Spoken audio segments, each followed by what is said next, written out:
Aujourd'hui, on se retrouve avec ce petit carré, donc fée et princesse, donc un petit carré d'art thérapie Hachette, que j'ai choisi pour vous filmer un tuto que vous m'avez demandé assez souvent. Et en ce moment, comme les princesses et les fées surtout sont très en vogue, je me suis dit que c'était le bon moment pour vous faire ce tuto. Alors, j'ai donc commencé mon coloriage hier. Et voici ce que ça donne. Donc c'est Clochette, vous l'avez reconnu. Et bien comme vous avez déjà vu dans le titre de la vidéo, aujourd'hui on va colorier les ailes de fée. Donc j'ai pas encore eu l'occasion de tester un tel tuto. Donc on va faire tout ça ensemble. On va faire un espèce d'effet un petit peu irisé. Et pour ça, eh bien, j'ai choisi des couleurs pastel. Donc j'ai commencé mon tuto avec les Prismacolor et donc on va continuer avec les Prismacolor. Mais vous retrouvez facilement des équivalences de teintes dans les autres gammes. Donc c'est assez simple finalement de trouver des pastels. Il faut simplement des couleurs très très pâles, un petit peu de chaque couleur. Donc je vais vous montrer tout de suite ma sélection. Donc moi je commence avec le PC 1011.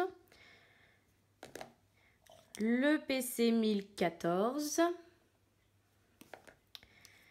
le 1026, le 1087, le 1089 et on voit la super palette, c'est super joli je trouve ces couleurs.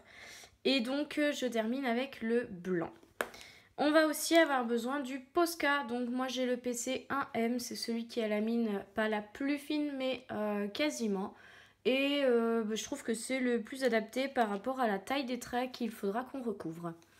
Donc voilà la palette de couleurs, le matériel tout est prêt, on n'a besoin que de ça. Pas de blender, pas d'essence, vous allez voir le crayon blanc va faire tout le travail. Donc eh bien... on y va. On va commencer en sélectionnant donc une couleur dans notre palette et on va venir l'appliquer de manière assez aléatoire. Et ensuite on changera de couleur de manière à pouvoir appliquer un peu toutes les couleurs qui vont se fondre plus ou moins entre elles pour faire comme des reflets un peu arc-en-ciel sur l'aile. Donc je vais commencer, je vais garder toujours le blanc à proximité. Je vais poser les autres à côté et puis on va commencer tout de suite avec le jaune. Donc on va faire l'aile du haut ensemble et je vais venir faire alors sans appuyer du tout avec mon crayon parce que je veux vraiment pas faire des grosses taches. Enfin ce que je cherche dans cet effet là, ce n'est absolument pas l'intensité. C'est vrai que vous me connaissez, j'aime beaucoup quand il y a de l'intensité dans mes coloriages et c'est ce que je recherche. Et les Prismacolor sont parfaits pour ça. Mais là, c'est surtout pas ce qu'on veut dans celui-ci.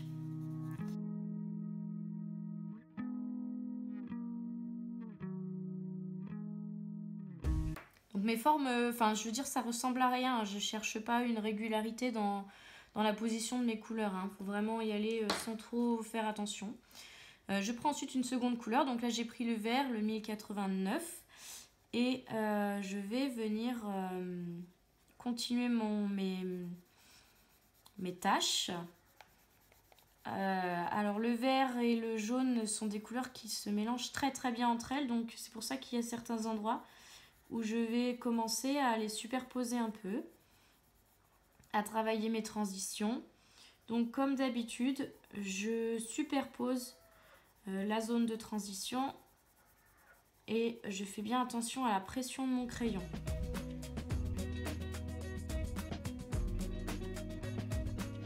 Je prends ensuite une troisième couleur, donc allez, on va prendre le rose 1014 et on va continuer de la même façon. Je n'appuie pas, ça me permet de ne pas laisser de traces de mes coups de crayon. Et de toute manière, comme vous avez vu, le blanc attend sagement sur le côté et il fera tout à l'heure son travail de blender quand j'aurai appliqué toutes mes couleurs. Donc on commence à fondre un peu les couleurs là. Ça commence à ressembler un peu à quelque chose. Il faut vraiment y aller doucement, et comme je vous ai dit, travailler sur les transitions, repasser sans appuyer pour mélanger.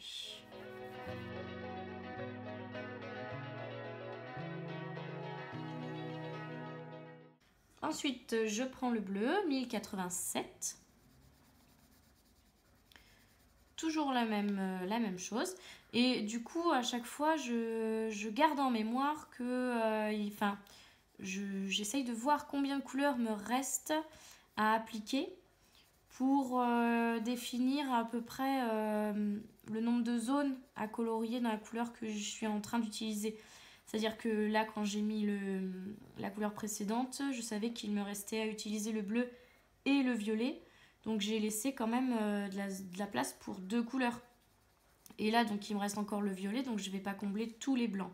J'essaye quand même de réfléchir, même si c'est aléatoire, pour me dire que je dois quand même avoir toutes les couleurs qui sont représentées à peu près d'une manière égale dans la quantité de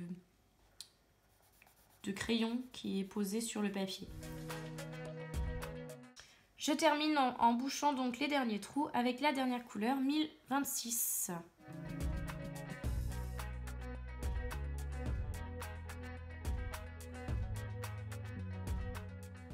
Donc j'ai apposé toutes mes couleurs. Il me reste à les blender avec le blanc. Alors je ne vais pas y aller franco parce que je ne veux pas non plus que tous les pigments se mélangent entre eux. Je veux quand même garder mes zones de couleurs. Mais je veux quand même avoir quelque chose qui soit un peu plus lisse. Ah, là, j'ai oublié un tout petit morceau. Hop. Donc, je veux quelque chose qui soit lissé sans que les couleurs ne soient trop mélangées. Donc, on va simplement blender les traces de crayon. Alors, cette étape de crayon blanc, si vous travaillez avec les gangouis, comme je vous l'ai dit dans la vidéo où je vous les ai présentés, ça ne fonctionnera pas. Ça ne fonctionnera pas parce qu'ils ne sont pas assez gras. Donc avec les gangouis, il va falloir travailler mieux à sec. Ou tenter l'essence, mais perso, je pense que ça mélangerait trop les pigments. Donc je sais pas. Moi je vous conseille, si vous faites ça avec des gangouis, de travailler simplement l'estompage à sec. Donc strapper cette étape-là en faisant vraiment bien attention à ne pas laisser de traces lors de l'étape 1, en étant très très doux, quitte à passer plusieurs couches, mais pas trop non plus parce qu'on ne veut pas qu'il y ait une intensité trop forte. Donc voilà, mais l'étape du blanc, ça ne blendera rien du tout. Donc ce qu'on va faire, c'est que je vais faire la dernière partie et puis la petite aile ici. Et on terminera ensemble avec les touches de Posca pour la fin.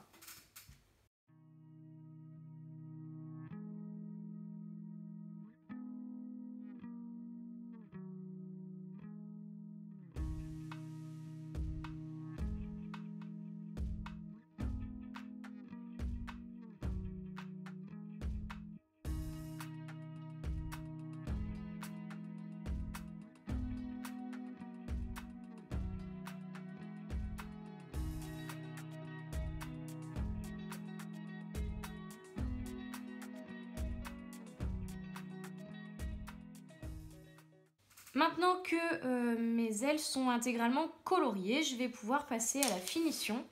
Et donc pour ça, comme je vous ai dit, on prend le Posca. Donc j'ai le PC1M, je vous remontre la mine. Voilà.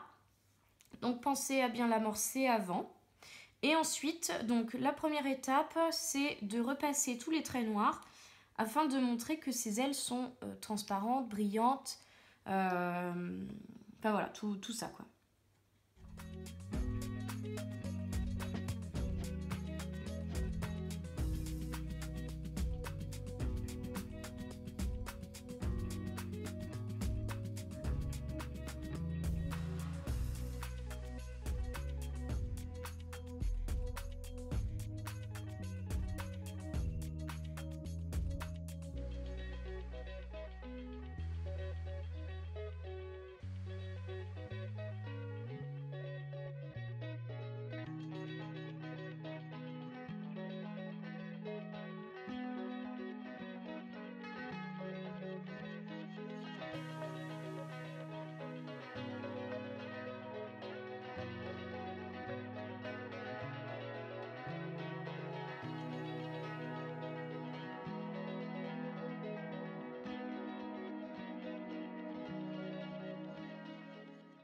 J'ai donc terminé d'appliquer le Posca, donc vous voyez que ça fait déjà une différence, hein. Ça devient beaucoup plus pâle et beaucoup plus transparent, c'est ce qu'on cherche. Et pour accentuer ça, j'ai été prendre mon petit stylo gel Signo blanc, donc à mine très très fine. Je vais l'amorcer un peu et bien je vais dessiner, enfin je vais plutôt appliquer des points pour faire bien comme des paillettes de manière assez aléatoire aussi, un peu partout. Alors j'ai pris le stylo gel, pourquoi? Parce qu'il fait des traits, des points pardon, beaucoup plus fins que mon Posca. Donc du coup je préfère, je trouve que c'est plus subtil pour faire cet effet un peu pailleté, vraiment très très fin, un peu brillant.